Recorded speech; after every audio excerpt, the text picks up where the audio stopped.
So without wasting your time, guys, the first step is to log into your Turbotax account.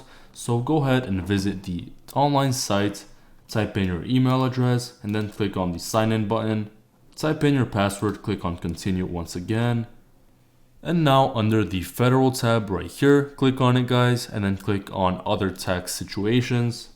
Click on see all uncommon tax situations right here.